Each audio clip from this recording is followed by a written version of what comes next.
mucha gente dice, ¿sabes qué? Yo no soy cristiano porque en tu iglesia te evitan, o sea, te empiezan a quitar cosas, ¿no? Como, no sé, el fumar, el tomar, eh, ese tipo de cosas que son mundanas, por así decirlo.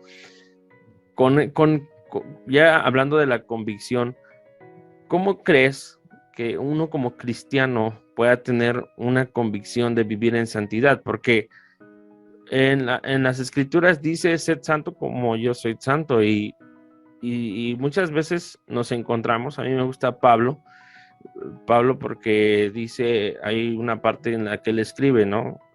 Parafraseándolo, pues dice, siempre que quiero hacer lo bueno, no lo hago, y cuando no quiero hacer lo malo, eso es lo que me encuentro haciendo. Y entonces yo me pregunto, ¿cómo entonces se puede ser santo? O sea, tener la convicción, porque pues mayormente estoy equivocándome.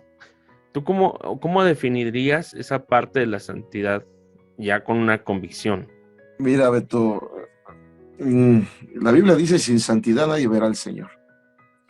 Entonces, una de las palabras para santos, si no mal recuerdo, tiene que ver, en una de sus definiciones en el original es separado. Dios sabe con qué lidiamos, Dios sabe de dónde nos tomó.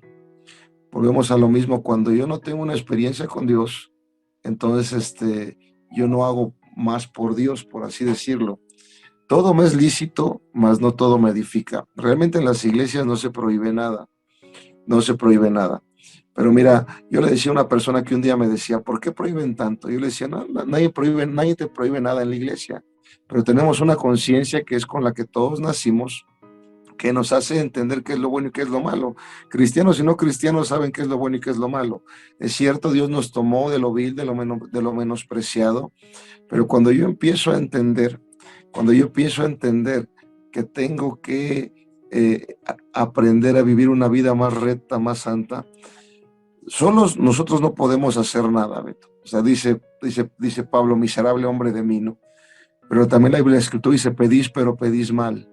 Yo necesito pedirle al Señor que me dé la fortaleza para dejar este vicio, dame la fortaleza para dejar de hacer este tipo de cosas. Y es cierto, va a venir la tentación, y cuando venga la tentación, yo tengo que tener la conciencia de que el poder que está en mí, que es el poder de Cristo, me va a ayudar a salir de eso. Entonces yo digo, ¿sabes qué, Señor? Yo no quiero hacer eso, ayúdame a salir de eso. Y todo empieza, te pongo el alcoholismo porque tú empiezas con las decisiones antes de tomar. Por ejemplo, si yo sé que mis amigos me van a llevar a tomar, pues no voy con ellos, ¿verdad? Y si yo sé que no puedo decir que no, entonces puedo pedirle al Señor que me ayude a hacerlo. Mira, tenemos un Dios poderoso dentro de nosotros que nos ayuda en todo. Dios no tomó santos, Beto. Si tú ves, tomó a Pedro, tomó a los hijos del trueno, eran hijos del trueno porque eran coléricos, tomó a Mateo, recaudador de impuestos, que no era muy honesto. Dios tomó a lo vil y lo menospreciado para glorificar su poder en nosotros. ¿Qué es lo que tengo que hacer? Entender que Dios está en mí, y cuando venga la prueba, pedirle ayuda a Él y saber que el poder de Dios está en mí. Si yo intento hacerlo yo solo, es como los grupos de cuarto y quinto paso. Ellos dicen 24 horas sin tomar, ¿no? Y ellos luchan constantemente, pero cuando estás en eso, yo he ido a compartir en muchos lugares así, te das cuenta que dejan un vicio, pero se meten en otro, porque necesitan un vicio. Sí, sí, Entonces sí. dejan de tomar, pero se meten en el alcoholismo, ¿no?